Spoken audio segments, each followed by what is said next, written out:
막대 공정표입니다. 막대 공정표 같은 경우에는요, 좀 쉬워요. 막대 모양으로 돼 있다고 해서 막대 공정표이고, 막대 공정표 같은 경우에는 좀 공사 규모가 작은 공사. 어떻게 보면은 앞전에 한 것처럼 우리가 도급 방식이 아닌 직영 방식 있지 않습니까? 직영 방식하고도 관련성이 좀 있을 것 같은 공정표입니다. 해서 여기 보시게 되면은 가로하고 세로가 나오게 되는데, 세로 같은 경우에는 여러분 아는 것처럼 작업 1이 나오고요. 가로 같은 경우에는 작업 0이 나옵니다. 해서 이 부분에 대해서도 여러분들이 꼭 알고는 계셔야겠습니다. 세로, 그렇죠 여러분? 죄송합니다 여러분. 세로는 이제 공사 명이 나오고, 이제 가로는 일자가 나오게 되겠습니다. 해서 여기 보시게 되면 여러분, 그 예정이 있고요, 실시가 있어요. 지금 뭐냐면은 처음에 측량하는 부분을 예정을 제가 노란색으로 하고요, 그 다음에 실시되는 부분을 빨간색으로 할게요 여러분. 그러면은 일단은 측량은 하루에 끝나고요, 부지 정지는 3일에 끝나고, 그 다음에 원로 포장은 이틀, 그리고 교목식재는 5일, 그 다음에 관목식재는 예를 들어 6일 끝나고, 그 다음에 자연성 놓기, 그 다음에 요렇게 되어 있는데, 가끔씩 문제에서는 어떤 게 나오냐면은 가로하고 세로에 대해서 문제가 나오는데, 책에 있는 것처럼 세로 축은 공사명이 나오고요, 세로 축은 공사명이 나오고, 가로 축은 공사에 대한 일정이 나오더라. 그거 파악하시고요. 이걸 어떻게 보시는 거냐면은, 예를 들어서 측량은 계획한 대로 예정일이 하루였습니다. 그런데 여기 보시면 실시는 하루에 끝난 겁니다. 그렇죠 여러분? 부지공사는 3일에 끝나기로 했는데, 부지공사도 오케이 3일에 끝났어요. 그리고 원로에 대한 포장도 이틀 하기로 했는데, 그렇죠, 이틀에 끝났습니다. 그런데 예를 들어서 이제 교목식재를 5일 동안 하게 됐는데, 이런 식으로 4일에 끝낼 수도 있고요. 그 다음에 이거 같은 경우에도 관목식재 같은 경우도 예를 들어서 6일 할 수 있는데 4일에 끝낼 수도 있고요. 그리고 자연성 놓기도 3일에 할 거 이틀에 끝낼 수도 있습니다. 즉 뭐냐면은 막대 공정표, 이 막대로 했다고 해서 우리는 막대 공정표라고 하며, 작은 공사나 직영 공사 같은 경우에는 요 표로 이용하는 게 쉽더라. 그리고 작업명은 세로로 되어 있고, 그 다음에 작업 1에 대해서는 가로로 되어 있으니까는 이 부분 좀 파악해 주시고요. 자, 그 다음 나오는 표가 뭐냐면은 네트워크 공정표가 나옵니다. 이게 바로 네트워크 공정표인데, 네트워크 공정표는 앞전에 배웠던 바 차트하고는 조금 정도 차이는 두겠습니다. 이거 같은 경우는 좀 복잡하고 규모가 큰 공사에 많이 사용됩니다. 규모가 큰 공사에 많이 사용이 되는데, 여러분 여기 보시게 되면은 동그라미 하나가 있고요, 동그라미가 하나가 있어요. 용어로 따진다고 하면은 얘는 우리는 이벤트라고 합니다. 그래서 이렇게 화살표 방향으로 진행을 하고요. 화살표 아래쪽은 그렇죠, 작업 기간이고, 위에는 작업명을 준비를 합니다. 가끔 요것도 시험에 나오는 경우가 있습니다. 자, 그림 한번 보겠습니다 여러분. 순서는 이렇게 되어 있습니다.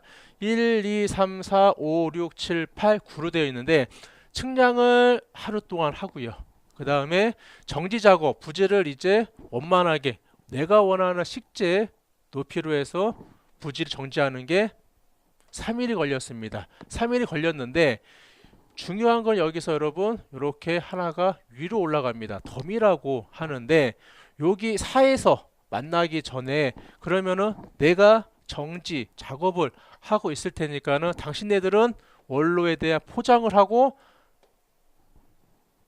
4번에서 만나는 걸로, 그 다음에 여기서 만나게 되면은 그 다음에 이제 교목식재하고 관목식재를 하게 되는데, 관목식재 5일 하고 있는 동안 당신은 가서 교목식재하고 있는 동안 당신은 관목식재를 하고 있을 수 있게끔 분할해 주는 겁니다. 그러므로 해서 일의 순서가 단축이 되면서 분업화가 되면서 공사가 끝나게 되는 겁니다. 이거는 즉 뭐냐면은 혼자서 하는 게 아니라 여러 사람이 같이 구별로 나눠 사는 건데, 네트워크 공정표는 앞전에 우리가 직영 방식이 있었고 그 다음에 도급 방식이 있었지 않습니까? 그것처럼 좀 업무량은 좀 많을 수는 있겠는데 정확하게 그 공구별로 나눠져 있기 때문에 쉽게 진행할 수가 있고 빠른 시일 내에 공사를 진행할 수 있겠지만은, 도급 방식은 정확한 일정을 모르기 때문에 그만큼 소요되는 인원도 많아지고 비용도 많아지는 부분이 있겠지만은,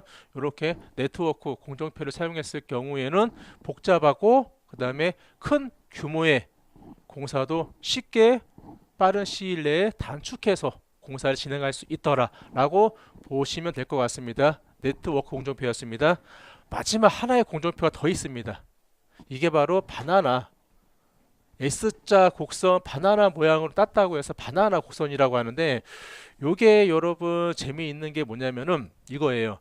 공사 현장에 가시게 되면은 그 첫 번째 공정표였던 바 차트가 있고요. 두 번째 공정표였던 네트워크 공정표가 있고, 또 하나가 있는 게 이 친구가 있을 확률이 굉장히 큽니다. 전반적인 기간하고 작업률에 대해서 현재 내가 어느 정도 그 공사가 진척이 되고 있는지를 파악할 수 있는 게 바로 바나나 곡선입니다. 예를 들어서 여기는 여러분 공정입니다. 공정. 즉 뭐냐면은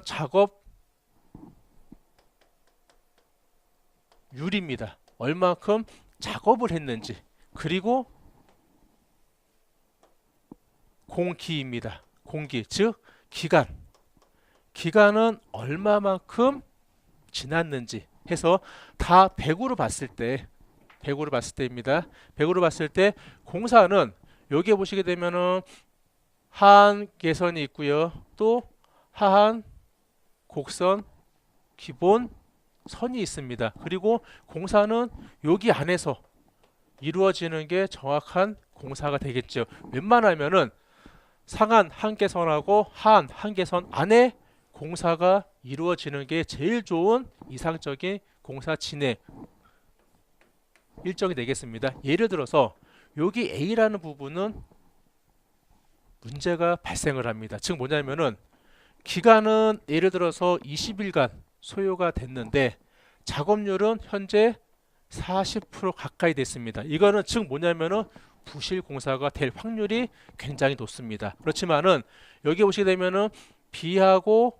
D가 있습니다. 이 범위 안에 있기 때문에 계속 유지하면은 완성되면은 정확한 작업률에 따라서 정확한 부실 공사가 아닌 완성된 공사에 대한 목적물을 만들 수가 있겠죠. 그렇지만은 여기에 보시게 되면은 시가 있습니다. 중요한 거는 시가 있는데 기간은 여러분 빨리빨리 해왔는데 작업률이 늦습니다. 이것도 어떻게 보면 예산적인 부분이 있을 수도 있고요. 공사에 부실 공사가 될 확률도 높습니다. 해서 그 우리가 공정에 필요함에 있어 가지고 차트는 총 3개였습니다. 다시 볼게요, 여러분. 어떤 게 있었냐면은 첫 번째는 뭐였냐면은 막대 공정표. 다른 말로 뭐라고 하냐면은 바 차트 또는 횡선시 공정표라고 이야기할 수 있고요.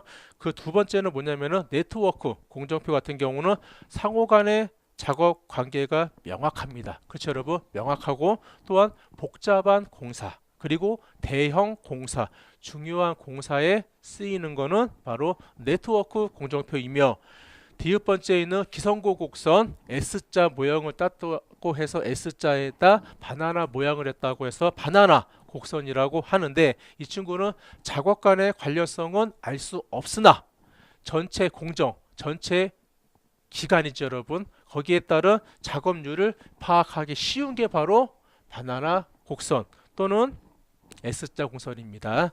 요거를 참고해 주시고요.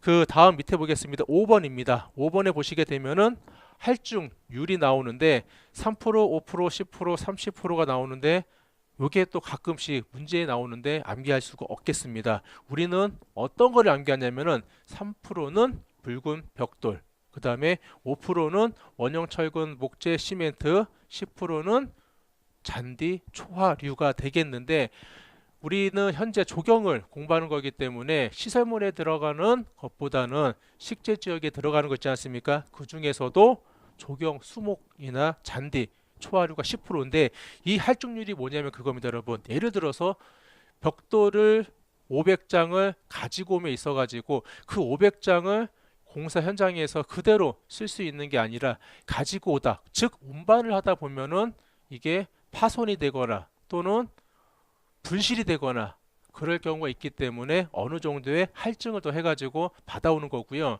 왜 식물은 10%가 될 수밖에 없냐면요. 10주를 갖고 왔는데 한 주만 죽어도 9주지 않습니까? 특히 우리가 공부하고 있는 조경에서의 그 식물 같은 경우에는 살아있는 생물체이기 때문에 이식을 할 때는 건전한 상태였는데 막상 가식을 하고 정식으로 심을 경우에는 죽을 수도 있는 경우도 있고 지금은 안 죽었는데 한 달, 두 달 후에 죽을 수도 있고 상황을 모릅니다. 그래서 할증률이 다른 재료들보다는 10% 정도의 더 가지고 오는 게 바로 식재가 되겠습니다. 이렇게 해가지고 그 시공에 대한 전반적인 거를 말씀을 드렸고요. 그 다음 번 거를 또 진행하도록 하겠습니다. 자, 다음 번 거 들어가는데 그 다음 거는 이제 2장입니다, 여러분. 2장을 보시게 되면은 조경 시설물 공사가 나오겠습니다.